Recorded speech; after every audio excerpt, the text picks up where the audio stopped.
Warangal media మిత్రులకు నమస్కారం. ఈ రాష్ట్ర ప్రభుత్వం తాను చేసిన తప్పిదాలను ఎత్తి చూపుతా ఉంటే సహించలేక అక్రమ అరెస్టులకు ఈ ప్రభుత్వం పాల్పడుతూ ఉంది.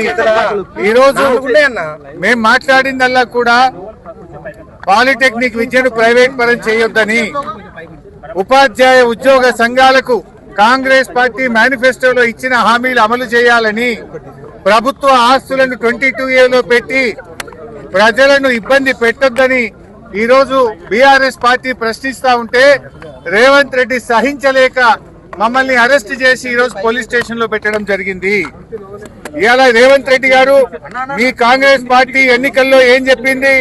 6 గ్యారంటీలతో పాటు 7వ గ్యారంటీ ప్రశ్నించేటువంటి హక్కు, ప్రజాస్వామ్య హక్కు మీకు కల్పిస్తామని హామీ ఇచ్చింది. కానీ ఈరోజు ఈ రాష్ట్ర ప్రభుత్వం 6 గ్యారంటీలతో పాటు 7వ గ్యారంటీని కూడా మంట గల్పింది. 7వ గ్యారంటీకి కూడా ఎగనామం పెట్టింది. కాంగ్రెస్ పార్టీ ఈరోజు రేవంత్ రెడ్డి గారు ముఖ్యంగా రాష్ట్రంలోని 113 పాలిటెక్నిక్లను స్కిల్ యూనివర్సిటీలోకి తేవడాన్ని నిరసిస్తూ రాష్ట్ర వ్యాప్తంగా 1,00,000 మంది విద్యార్థులు పోరాటం చేస్తా ఉన్నారు. ఆ పిల్లలు పసిపిల్లలు, కనీసం 18 ఏళ్లు కూడా నిండలేదు. ఆ పిల్లల మీద రేవంత్ రెడ్డి గారు అత్యంత కర్కశంగా ఆ పిల్లల గొంతు బిసుకుతా ఉన్నారు. ఆ పిల్లల మీద అక్రమ కేసులు బనాయిస్తా ఉన్నారు. ఆ పిల్లల మీద భౌతిక దాడులకు పాల్పడతా ఉన్నారు. నేను అడుగుతున్నా రేవంత్ రెడ్డి, ఆ పిల్లలేమన్నా టెర్రరిస్టులా? ఆ పిల్లలేమన్నా సంఘ విద్రోహ శక్తులా? ఆ పిల్లలు తమ భవిష్యత్తును నాశనం చేయొద్దని, మా భవిష్యత్తు స్కిల్ యూనివర్సిటీలో కలిపి మీరు చెలగాటమాడొద్దని ఈ ప్రభుత్వంతో పోరాటం చేస్తున్నారు. ఇలా పిల్లలు రాష్ట్ర వ్యాప్తంగా బాధపడతా ఉన్నారు. ముఖ్యంగా ఈ రేవంత్ రెడ్డి విద్యాశాఖ మంత్రిగా ఉండడం మా దౌర్భాగ్యము. రేవంత్ రెడ్డి ఈ మధ్య మాట్లాడుతూ ఇంజనీరింగ్ విద్యార్థులంతా కూడా క్రిమినల్ వేస్ట్ అని మాట్లాడినాడు. అదే విద్యార్థులు ఏమంటున్నారంటే రేవంత్ రెడ్డి రాష్ట్రానికి ముఖ్యమంత్రి కావడం అంతకంటే క్రిమినల్ వేస్ట్ అని ఇలా విద్యార్థులు మాట్లాడుతున్న పరిస్థితి ఉన్నది. రేవంత్ రెడ్డి గారు ఇలా మమ్మల్ని ఎందుకు అరెస్ట్ చేశారు? మేము వరంగల్ పాలిటెక్నిక్ కాలేజీకి వెళ్లి ఆ పిల్లలతో మాట్లాడడం వల్ల మీకు వచ్చిన ఇబ్బంది ఏంది? ఆ పిల్లల బాధలు మేము వినడం వల్ల మీకు వచ్చిన ఇబ్బంది ఏంది? మీకు ఎవరు చెప్పినారు స్కిల్ యూనివర్సిటీలో కలపని? ఎవరైనా దరఖాస్తు ఇచ్చిండ్రా? అసలు what is skill university? Skill university PPP model, public private participation తో స్కిల్ యూనివర్సిటీ ఏర్పాటు చేసినారు. స్కిల్ యూనివర్సిటీకి గవర్నమెంట్ తో సంబంధం లేదు.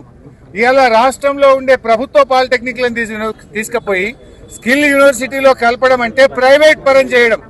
ఆ పిల్లల్ని ఆగం చేస్తున్నావు. ఇలా పాలిటెక్నిక్ పిల్లలు 15,000 ఫీజు కడితే చదువు అయిపోతుంది. రేపు ప్రైవేట్ లో కలిపితే 5,000 సంవత్సరానికి, 3 ఏళ్లకు 15,000. రేపు మీరు స్కిల్ యూనివర్సిటీలో కలిపితే అడ్డగోలుగా ఫీజులు పెంచితే ఆ పిల్లల భవిష్యత్ ఆగం కాదా?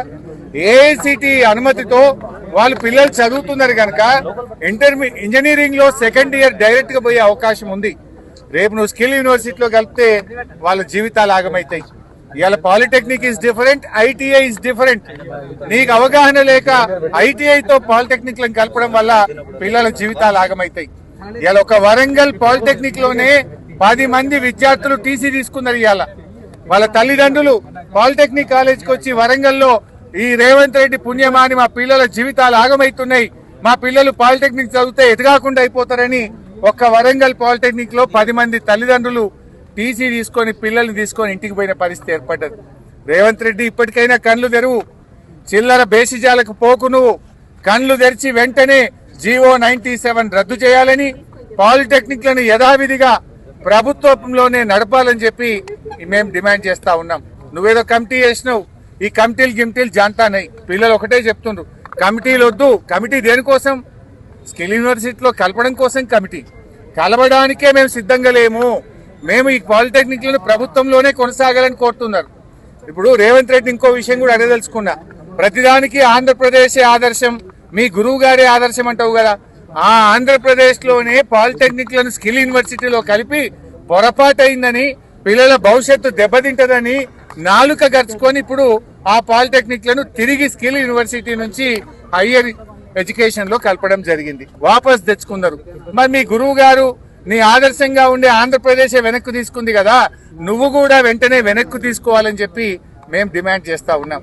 ఢిల్లీలో కూడా ఇది ఫెయిల్ అయింది.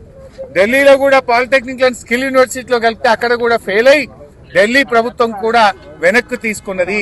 మరి ఢిల్లీలో ఫెయిల్ అయింది, ఆంధ్రప్రదేశ్ లో ఫెయిల్ అయినాక ఇక్కడ ఎందుకు చేస్తున్నావు అంటే ఇప్పుడు ఇవాళ స్కిల్ యూనివర్సిటీలో కలపడం అంటేనే ప్రైవేట్ లో కలపడం. ఇవాళ రేవంత్ రెడ్డి నేను కోరేది ఒక్కటే, అనవసరంగా ఈ పాలిటెక్నిక్ విద్యను ప్రైవేట్ పరం చేయొద్దు. నేను రాహుల్ గాంధీని కూడా అడుగుతున్నా, రాహుల్ గాంధీ అంతటా పోయి ఉద్యమాలు చేస్తున్నావు, ఢిల్లీలో చేస్తున్నావు, బీహార్ లో చేస్తున్నావు, మరి తెలంగాణకి ఎందుకు వస్తలేవు?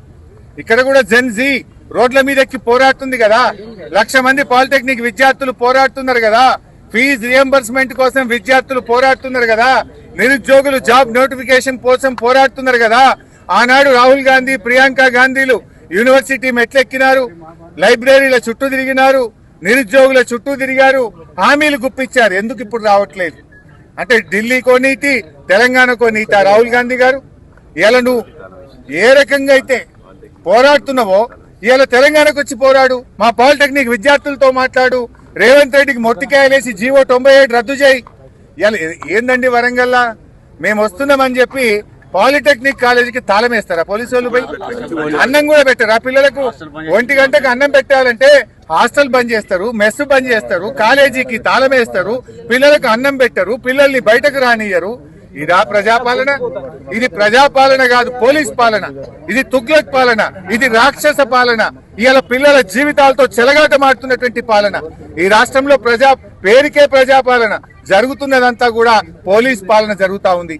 ఇవాళ బాధ్యతాయుతమైన ప్రజాప్రతినిధులుగా మేం పాలిటెక్నిక్ కాలేజీ పోతే నీకు వచ్చిన నొప్పేంది రేవంత్ రెడ్డి? మమ్మల్ని ఎందుకు ఆపాల్సి వచ్చింది? రాహుల్ గాంధీ గారు వెంటనే జోక్యం చేసుకోవాలని, ఈ యువతరం తిరగబడక ముందే, ఢిల్లీ తరహా ఉద్యమాలు జరగక ముందే తక్షణమే రేవంత్ రెడ్డికి చెప్పి జీవో 97ను రద్దు చేయించాలని చెప్పి కూడా మేము డిమాండ్ చేస్తా ఉన్నాం.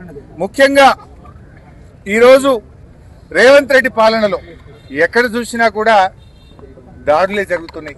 లగచెర్ల రైతులకు బేడీలేసినారు. ఇదే వరంగల్ జిల్లా మహబూబాబాద్ లో పాలిటెక్నిక్ విద్యార్థి గొంతు బిసికినాడు ఒక సిఐ. ఇప్పటిదాకా సిఐ మీద యాక్షన్ లేదు. ఇప్పటిదాకా సూర్యాపేటలో ఒక పిల్లల మీద లాఠీ చార్జ్ చేసి కొడితే దాని మీద ఇంతవరకు విచారణ లేదు. ఏ డీజీపీ గారు ఏం చేస్తున్నారు మీరు అని మేము అడుగుతా ఉన్నాం. ఇవాళ రాష్ట్రంలో విద్యార్థులు రోడ్ల మీద, నిరుద్యోగులు రోడ్ల మీద, ఉద్యోగులు రోడ్ల మీద, రైతులు కూడా రోడ్ల మీదకి వచ్చిన పరిస్థితి వచ్చింది. రైతులకు యూరియా దొరకదు, సాగునీరు అందదు, రైతులకు ఈరోజు కరెంటు రాని పరిస్థితి. ఉద్యోగులకు కాంగ్రెస్ ప్రభుత్వం ఇచ్చిన అన్ని హామీలను తుంగలో దక్కింది. 6 డిఏలు పెండింగ్ లో ఉన్నాయి, పిఆర్సీ పెండింగ్ లో ఉంది, health insurance scheme utter flop అయిపోయింది. ఇవాళ సిపిఎస్ ఉద్యోగులను ఓపీఎస్ ఉద్యోగులుగా మారుస్తామన్న మాట విషయంలో కూడా కాంగ్రెస్ పార్టీ ఫెయిల్ అయిపోయింది. తక్షణమే కాంగ్రెస్ పార్టీ ఉద్యోగులకు ఇచ్చిన హామీలను అమలు చేయాలని, ఉద్యోగులతో చర్చలు జరపాలని, వెంటనే పిఆర్సీని ప్రకటించి అమలు చేయాలని చెప్పి కూడా బీఆర్ఎస్ పార్టీ డిమాండ్ చేస్తుంది. నాడు కేసీఆర్ గారు ఉద్యోగులకు 73% ఫిట్మెంట్ ఇచ్చారు. కేసీఆర్ గారు ఉద్యోగుల కోసం ఆ రోజుల్లో మన తెలంగాణ ఉద్యమంలో పాల్గొన్నారని ఒక ప్రత్యేకమైన ఇంక్రిమెంట్ కూడా ఆనాడు కేసీఆర్ గారు ఇచ్చారు. రేవంత్ రెడ్డి 3 ఏళ్ల పాలనలో ఉద్యోగులకు చేసింది ఏం లేదు, గుండు సున్నా తప్ప. ఇంకా డిఏలు పెరిగినాయి, బకాయిలు పెరిగినాయి. రిటైర్డ్ ఉద్యోగులకు ఈ రోజు బకాయిలు రానటువంటి పరిస్థితి ఏర్పడతా ఉంది. అందువల్ల మేము ఈ పాలిటెక్నిక్ విషయంలో డెఫినెట్ గా వారికి న్యాయం జరిగేదాకా బీఆర్ఎస్ వారికి అండగా ఉంటది. ఇవాళ పాలిటెక్నిక్ విద్యార్థుల పట్ల ప్రభుత్వం కర్కశంగా వ్యవహరిస్తా ఉంది. దానికి తగిన మూల్యం చెల్లించాల్సి వస్తుందని హెచ్చరిస్తూ రాహుల్ గాంధీ గారు వెంటనే జోక్యం చేసుకోవాలని, ఇక్కడికి రండి, మీరు ఈ విద్యార్థులతో మాట్లాడండి, ఆనాడు నిరుద్యోగులకు ఇచ్చిన హామీలు ఏమైందో ఒకసారి రివ్యూ చేయాలని కోరుతా ఉన్నాం. లేదంటే వేలాది మంది పాలిటెక్నిక్ విద్యార్థులు ఢిల్లీ కదం దొక్కుతారు, ఏఐసిసి కార్యాలయాన్ని ముట్టడిస్తారు అని చెప్పి కూడా ఈ సందర్భంగా హెచ్చరిస్తారు.